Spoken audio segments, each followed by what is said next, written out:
have seen clouds before. Maybe this morning. Soft, white, drifting slowly across a blue sky. You look up and they feel close, harmless, familiar. They cast shadows on the ground. They bring rain. They pass. Now imagine standing beneath a storm cloud so large it could swallow the entire earth whole and still have room to grow. Because that is what you are really looking at when you see the best images ever taken of Jupiter. At first, it doesn't feel real. The colors look painted. The swirls feel artistic, almost calm. Bands of orange, white, and red stretching across a perfect sphere. Storms shaped like spirals. Patterns that look intentional. But nothing about this is gentle. Those clouds you are looking at are not floating quietly in the sky. They are tearing themselves apart at hundreds of kilometers per hour. Winds that would rip through every building on Earth like paper. You think you understand storms. You don't. On Earth, even the strongest hurricanes weaken after days. They lose energy. They fade. They die. On Jupiter, storms do not die. Some of them have been raging longer than human civilization has existed. There is one storm in particular. You have seen it before. A massive red eye staring out from the planet's surface. Calm at the center. Violent at the edges. The great red spot. It is not just a storm. It is a world. Large enough to swallow Earth twice, and it has been spinning for at least 350 years. Maybe longer. Longer than every photograph ever taken. Longer than modern science itself. And now, for the first time in human history, we are seeing it in 4K. Not as a blur, not as a distant dot, but in terrifying clarity. You can see the layers, you can see the motion, you can see the chaos frozen in a single frame. And yet, even these images, the sharpest we have ever captured, are still hiding the truth.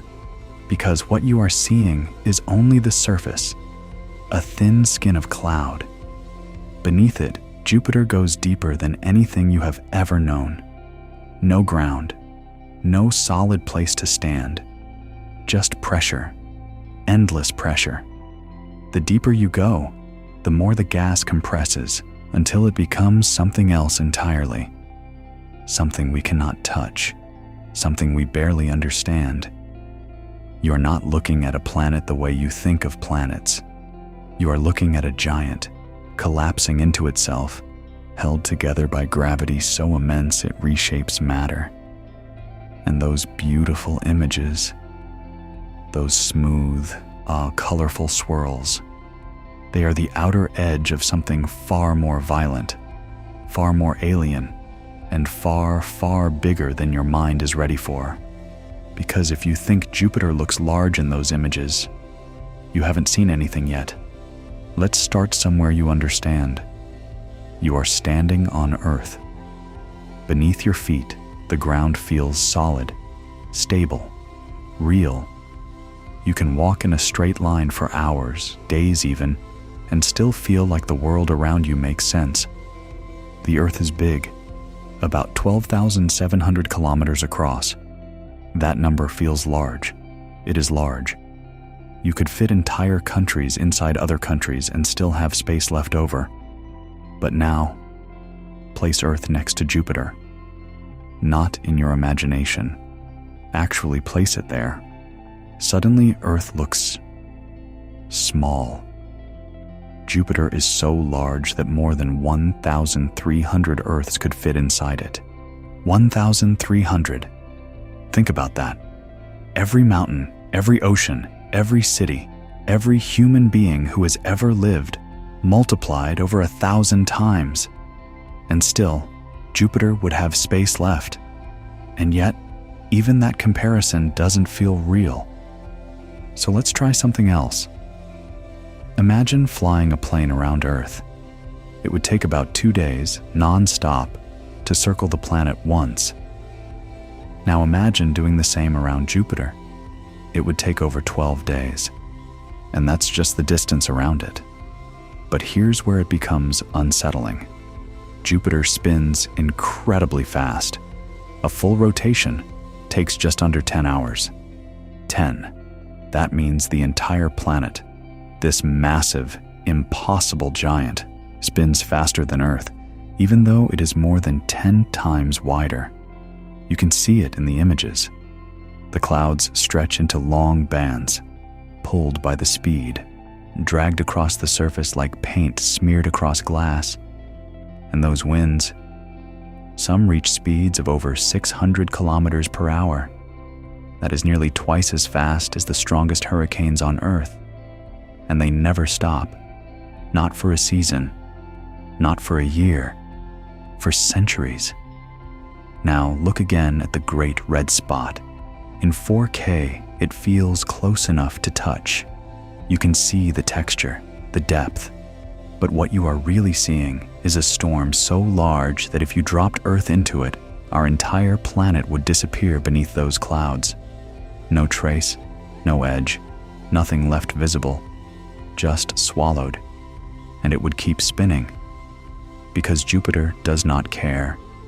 But size is only part of the story. Let's go deeper. Jupiter is made mostly of hydrogen and helium, the same elements that make up the Sun. At the top, it looks like clouds, but as you descend, something strange begins to happen. The gas gets thicker, denser. The pressure builds, 10 times Earth's atmospheric pressure, then 100, then 1,000. At some point, the hydrogen stops behaving like a gas. It becomes a liquid, not like water, not like anything you know. A vast global ocean of liquid hydrogen. No waves, no shore, no light. Just an endless crushing sea. And if you kept going, the pressure becomes so intense that the hydrogen transforms again into metallic hydrogen, a substance so extreme that it conducts electricity like metal. This layer may be responsible for Jupiter's magnetic field, one of the strongest in the entire solar system. A magnetic field so powerful it traps radiation in deadly belts around the planet, radiation that would kill a human in minutes. The images don't show that. They show beauty, color, motion, but hidden beneath that beauty is something lethal, something untouchable. And still, we go closer because we have.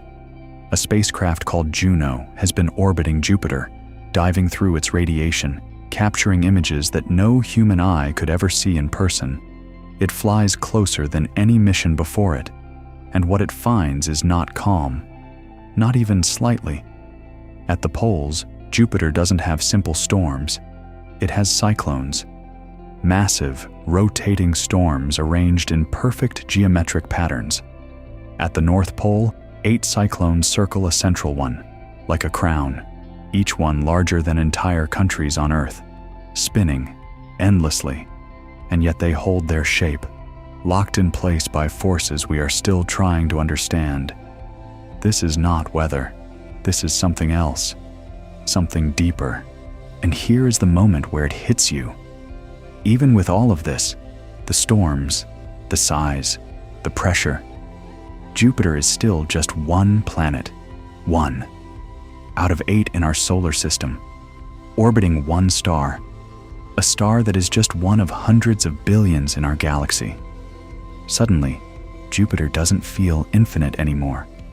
It feels like a step, a massive step, but still part of something larger. And now the question becomes unavoidable. If something this big, this violent, this incomprehensible, can exist so casually in our own cosmic neighborhood, what else is out there? Pull back, farther, leave Jupiter behind. The colors fade, the storms shrink. The great red spot becomes just another detail you can no longer see. Now Jupiter is a sphere, then a dot, then nothing. You return to a place you recognize, the solar system, a quiet arrangement of planets orbiting a single star, the sun. From here, everything feels balanced, ordered, predictable. But you know better now. You have seen what one of those planets really is, not a world like Earth, but a giant. A reminder that the universe does not build everything to fit human expectations. And yet, even the solar system is small.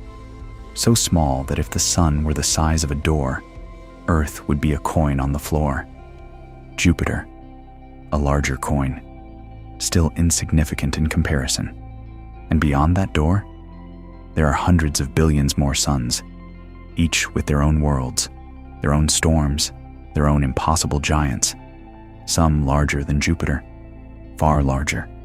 There are planets we have discovered, gas giants so big they blur the line between planet and star, worlds where gravity crushes everything into silence, worlds where storms may rage for millions of years. And we will never see them like we see Jupiter, not in 4K, not up close, just distant signals, tiny dips in light, because space is not just big, it is quiet, unreachable. And that is where the feeling changes, because you started here, with clouds, something you understand, something you have seen, and now you are here, staring into a universe where even the largest things you can imagine are just pieces of something far beyond you. And yet, you are able to see it, to capture it, to turn a distant planet into an image so sharp that you can almost feel its storms. That matters, because it means something very strange is happening in the universe. In all of this vastness, all of this scale, there is a small, fragile place where matter has become aware of itself, where atoms have arranged themselves in such a way that they can look outward and understand. You, standing on a small rock, orbiting an ordinary star, looking at a giant storm hundreds of millions of kilometers away, and feeling something. Awe, not fear, not confusion, a quiet understanding that you are part of this, not separate from it. The same laws that shape Jupiter's storms shape the air you breathe. The same forces that compress hydrogen into metal hold your body to the earth. You are small, unimaginably small, but you are not insignificant, because the universe, in all its scale, has allowed you to witness it, to see it clearly, in 4K. And maybe that is enough, because in the end, the storms keep spinning, the planets keep turning, the universe keeps expanding, whether you are here to see it or not. But for a brief moment, you are, and that changes everything. Or maybe it changes nothing at all.